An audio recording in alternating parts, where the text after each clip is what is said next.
네, 안녕하세요. 반갑습니다. 이승우 소장입니다.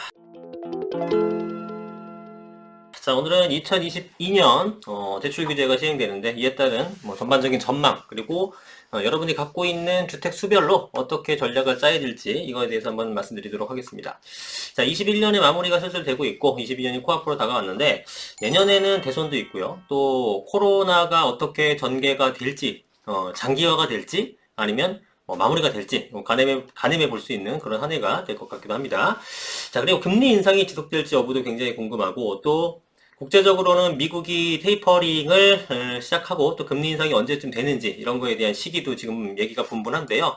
언제쯤 될 것인가 또 그럼에도 지금 시중에 유동성은 굉장히 많잖아요. 그래서 이 시중에 굉장히 많은 돈이 풀려있기 때문에 돈 가치는 지속적으로 하락하고 있다는 어떤 불안감 그리고 이로 인한 부자들의 실물 자산 매입이 계속되고 있다. 이런 것들 등등. 그러니까 결국은 서로 상반되는 어떤 여러 가지 경제 현상들이 난무하고 있는 상황입니다.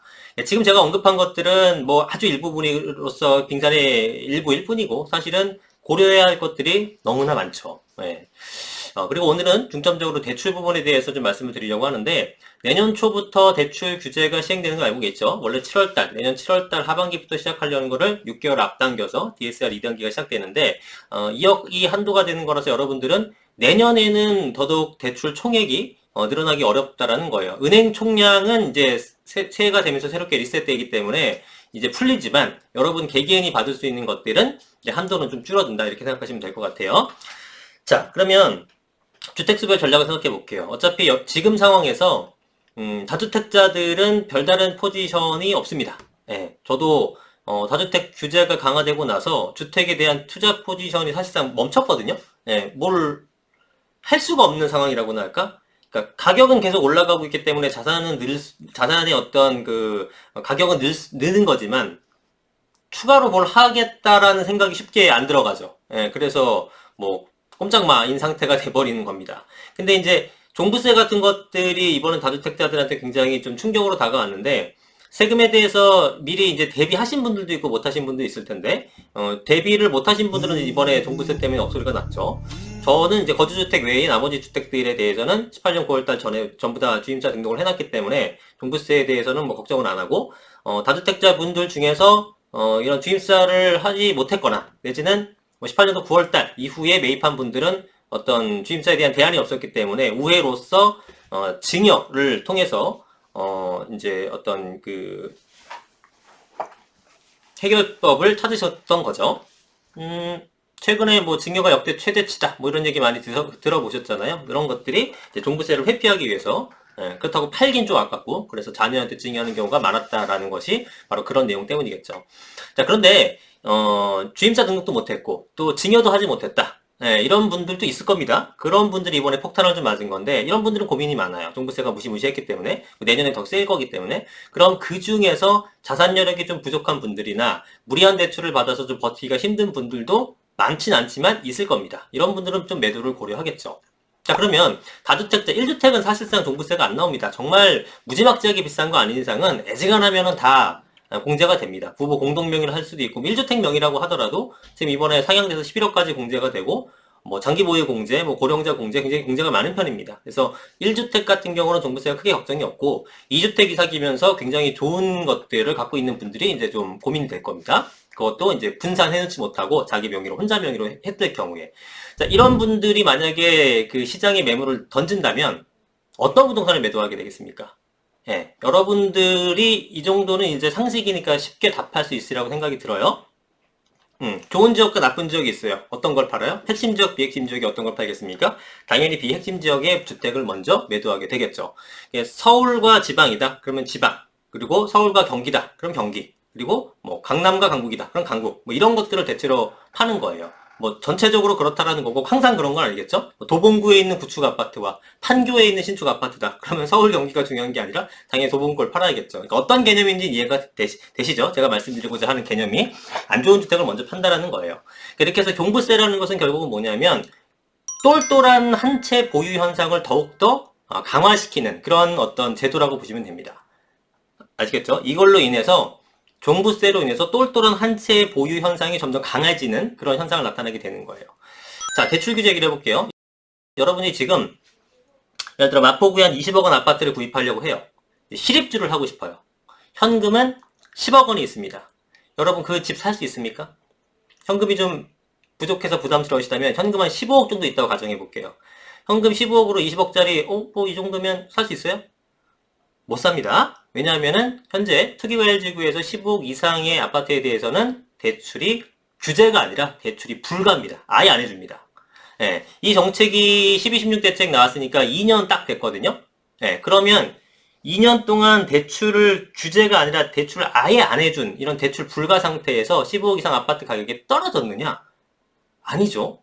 여러분들이 지금 보셨겠지만 엄청나게 많이 올랐습니다. 20억 아파트 실거주하고 싶으면은 20억 현금이 있어야 되는 거예요. 30억 아파트 실거주하고 싶으면 30억 있어야 되는 거예요. 근데도 가격이 올라. 핵심 지역에 있는 것들은 요즘도 계속 신고가죠.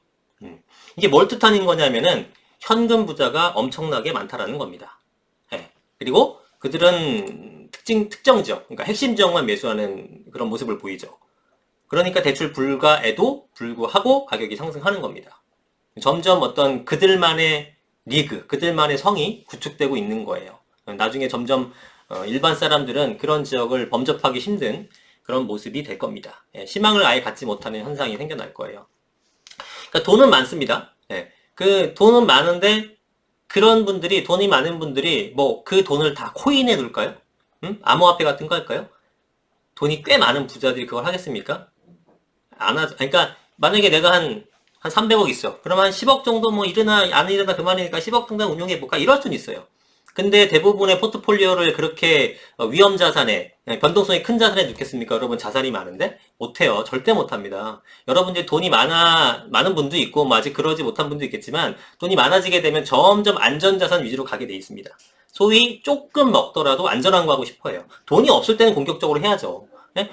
돈이 없는 상태에서 뭐 50% 벌었어. 그러면, 근데 투자 금액이 500만 원이었어. 50% 먹어봤자 250 먹어요. 그죠? 근데 내가 5억을 투자했어. 5억을 투자했으면은 50%가 아니라 5%만 먹어도 2,500을 먹는 겁니다. 그죠? 그러니까 투자금이 많을수록 수익률이 작아도 절대 금액은 크기 때문에 굉장히 안전하게 운용을 할 거고, 안전자산의 대표적인 것들은 부동산이라고 지금 인식이 되어 있기 때문에 돈이 많은 분들은 부동산에 꼭 들어오게 됩니다. 돈이 더 많게 되면은 뭐 주택시장 넘어서 이제 빌딩 이런 걸 구입하게 되는 거고. 자, 그래서 이건 누구나 마찬가지 현상이에요. 돈이 많아지게 되면 좀 안전자산으로 가다 보니까, 주택이라든가 부동산을 매수하게 되는데, 지금 이렇게 돈이 많아진 상태에서 주택 매수하려고 하는데, 다주택 포지션이 지금 맞습니까? 안 되죠. 다주택으로 가게 되면 지금 여러 가지 뭐 규제라든가, 아니면은 종부세라든가, 뭐 취득세라든가, 여러 가지 막히는 게 많단 말이에요. 그러다 보니까 돈은 많은데 주택을 여러 개 못 사. 그럼 하나밖에 못 사. 당연히 제일 좋은 걸 사는 겁니다. 당연히 제일 좋은 쪽으로 달려가겠죠. 돈 많은 사람들이. 그죠? 어차피 하나밖에 못 산다면. 그래서 좋은 지역은 가격이 미쳐 있는 겁니다. 현금 부자들로 인해서. 그래서 대출 상관없이 가격이 올라가는 거예요. 돈 많은 사람들이 형성된 시장이다. 당연히 가격이 쉽게 올라가죠. 그래서 강남에서 거래량이 없더라도 계속 신고가가 나오는 겁니다. 거래되면 신고가인데 거래량은 별로 없다. 이게 무슨 뜻이에요? 물건이 없다는 거죠. 한마디로 파는 놈이 없다. 강남은 지금 현재 그런 시장입니다. 자, 그러면 여러분들이 1주택자입니다. 1주택자들은 어떤 전략을 취해야 되느냐? 일단 두 가지가 있죠. 상급지로 이동하는 거죠. 상급지 이동이 가능한 분들만 움직이시면 되는 거예요. 지금 1주택 비과세 12억으로 상향됐죠? 그러면 상당 부분 이제 비과세를 받을 수 있고, 또 새로운 거 구입할 때 무주택에서 1주택도 가는 거니까 취득세 일반세율 되는 거죠. 이러면 움직이면서의 거래 비용을 최소화할 수가 있는 거예요. 근데 이제 상급지로 이동할 때는 상급지로 이동할 때만 이제 갈아타게 되는 거고, 뭐 적당하게 올라가거나 뭐 비슷한 동네로 움직이시는 거는 투자에 있어서는 별로 도움은 되지 않습니다. 그건 안 하는 게 나아요. 어차피 거래 비용만 나가기 때문에. 그러니까 1주택이면서 내가 현금도 좀 매도 보유했어. 그래서 이걸 판 매도 금액과 내 현금을 합쳐서 더 좋은 상급지로 갈 수 있다. 그러면은 갈아타기를 하시면 됩니다. 그거는 지금 시점에서라도 하도 상관없어요. 전혀 상관없습니다. 그다음 또 하나 방법은 명의를 뭐 분산하든지 이렇게 해가지고 2주택까지는 가는 거죠. 3주택, 4주택 같은 것들은 좀 부담스러울 수는 있지만 2주택 전략까지는 뭐 제가 볼 땐 충분히 수익을 낼 수 있습니다. 그래서 명의를 분산하게 되면은 종부세도 최소화시킬 수 있죠. 아시겠지만 세대별 기준이 아니라 개인별 기준이잖아요. 종부세는. 그래서 뭐 예를 들면 아내 하나, 그 다음에 남편 하나 이렇게 1주택 1주택 갖고 있으면 종부세는 각각 1주택으로 계산이 되는 겁니다.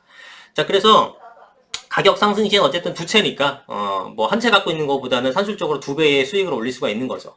물론 양도세는 중과되기 때문에 양도세의 이제 매도 시점, 이 부동산의 매도 시점은 뭐 양도세가 완화되는 시점이라든가 이런 부분을 잘 고려를 해봐야겠죠. 자, 근데 이제 중요한 거는 이제 무주택자분들이에요. 무주택자는 도대체 어떻게 하느냐? 사실 별 대안이 없긴 한데, 왜냐면 집을 이제 사려고 해도 대출을 안 해줍니다. DSR 2단계 시작되게 되면 대출액 줄어들죠. 그러면은 가지고 있는 현금도 한계가 있죠. 그럼 현금하고 대출 합쳐봤자 얼마 안 돼요. 그죠? 예. 현금 갖고 있는 거 얼마 안 되고 대출이라 좀 일으키려고 했는데 대출도 조금밖에 안 해줘. 그러니까 주택이 저가 아파트 정도밖에 매수하지 못하는 거죠.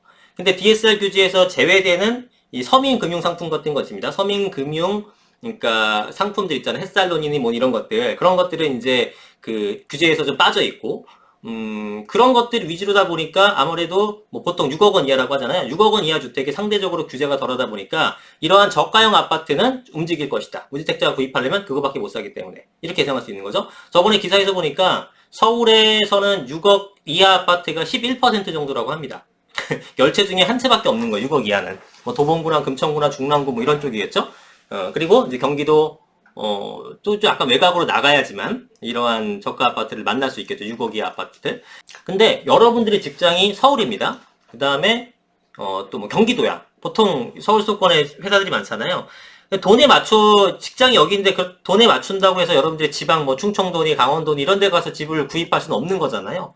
그렇기 때문에 회사가 많은 서울이라든가 경기권 일부의 6억 이하 아파트 가격이 지방에 있는 6억 이하 아파트 가격보다 오름폭이 더 크고 빠를 거예요. 왜냐하면 정책의 호재는 똑같이 받지만 수요층의 두께가 좀 틀리잖아요. 서울 수도권이 훨씬 더 많다는 얘기죠.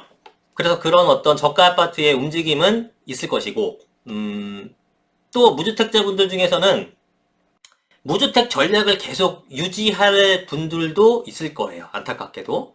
여태까지 안 샀기 때문에 내 인생 걸고 한번 버텨보겠다. 이런 분들 분명히 있습니다. 꽤 많을 겁니다. 자, 이분들은 어떻게 됩니까? 전세를 가겠죠? 다행인지 불행인지 모르겠지만 전세 자금 대출은 또 이번에 그 규제에서 제외 상품이잖아요. 그러니까 정부가 이번에 올해 4분기 때, 21년 4분기 때 전세 대출 규제가 막혔잖아요. 잠깐 막혔다가 뭐 호되게 질책 당했잖아요. 그러다 보니까 전세자금 대출이라는 것은 앞으로도 뭔가 규제를 하기에는 좀 굉장히 부담스러울 겁니다. 자, 그렇다면은 전세 수요도 상당히 많겠죠? 왜냐면은 주담대 같은 건 굉장히 규제를 하고 있고 상대적으로 전세자금 대출에 대해서는 규제를 안 하기 때문에 무주택자분들은 좀 쉬운 길을 선택할 겁니다. 예, 그래서 전세 자금 대출을 받아서 전세를 가는 분들이 많을 것이다. 그러면 이렇게 되면 어떻게 되냐면은 전세는 매매와 똑같은 길을 걷게 되는 겁니다. 즉 전세도 매매처럼 양극화가 생겨나는 겁니다. 양극화가. 자, 보세요. 여러분이 전세를 어디에 구합니까? 직장 가까운 곳 구할 거고, 뭐 학군 좋은 곳 구할 거고, 뭐 인프라 살기 좋은 곳, 뭐 편한 곳 구할 거고, 보통 이렇게 되잖아요. 이런 데는 다 핵심 지역이죠. 인지도가 있는 지역들. 특히 서울 같은 경우에는 내년이랑 내후년에 입주 물량이 거의 없습니다. 예, 필요한 입주 물량분의 반도 안 되는 수준으로 지금 그 입주 물량이 지금 예상돼 있거든요. 이건 뭐 확정이죠, 사실은. 당장 오늘 아침부터 지금 당장 부시기 시작하더라도 내년 내후년까지 입주를 못하니까 아파트라는 것은. 자, 그 입주 물량이 적다는 건 무슨 뜻이냐면은 전세 공급 물량도 적다는 뜻이에요. 자, 전세 공급은 없는 상태에서 전세 수요는 많은 지역, 서울. 이런 것들은 어떻게 됐습니까? 전세 가격이 급등하게 되는 겁니다. 여기에다가 내년 8월 이후에 작년 8월에 시행했던 임대차 3법 계약갱신 청구권이 시행됐었으니까 그 이후부터 올해 8월 이후부터 계약갱신 청구권 만료되는 것들이 나오게 되면 이 전세입자 분들은 무조건 시장에 나와서 전세를 구해야 되는 또 전세 수요자가 되는 겁니다. 그러면은 전세는 내년에 굉장히 많이 상승할 여지가 있는 거죠. 서울 기준에 했을 때는. 그죠? 공급은 없고 무주택자들은 대출이 쉬운 전세 시장으로 많이 몰려서 수요가 많은 상태에서 기존의 계약갱신 청구권을 더 이상 쓸 수 없는 분들이 나오기 시작하는 하반기에도 역시 전세 가격은 계속 상승 중에 있을 것이다 라는 결론이 나옵니다. 자, 중요한 것은 전세 가격이 올라서 무주택자분들의 좀 시름이 좀 깊어질 것이다. 뭐 이것도 물론 중요하지만 전세 가격이 양극화되는 것들, 중에서 서울이라는 곳은 전세 가격이 급등할 수밖에 없더라. 그러니까 예를 들면은 최근에 뭐 얘기 많이 나오는 세종이라든가 대구 같은 데는 전세 수요가 있겠죠. 무주택자들 전세 수요를 또 많이 편입된다고 하더라도 입주 물량이 있잖아요. 그 공급으로 제공될 거 아닙니까? 전세 공급으로. 그러니까 그런 것들은 전세가가 많이 올라가지 못하고 안정화될 수도 있는데 서울 같은 경우는 공급도 없고 대신 수요가 많아지는 현상이 내년에 생길 거란 말이에요. 그러니까 전세 가격이 급등할 수밖에 없는 환경이라는 거죠. 그래서 이런 전세 양극화가 또 지역별로 차등화가 돼서 나타날 것이다. 이거는 결국은 아파트 가격을 다시 밀어주는 동력이 되는 겁니다. 그래서 앞에 얘기했었던 6억 이하 주택, 또 15억 초과 주택은 각각의 이유로 가격이 상승이 계속될 동안에 상대적으로 좀 소외감을 느꼈었던 6억부터 15억까지 아파트 가격이 전세가 상승이 지속되면서 결국은 하반기부터는 지속적으로 상승할 수밖에 없는 구조가 된다는 겁니다.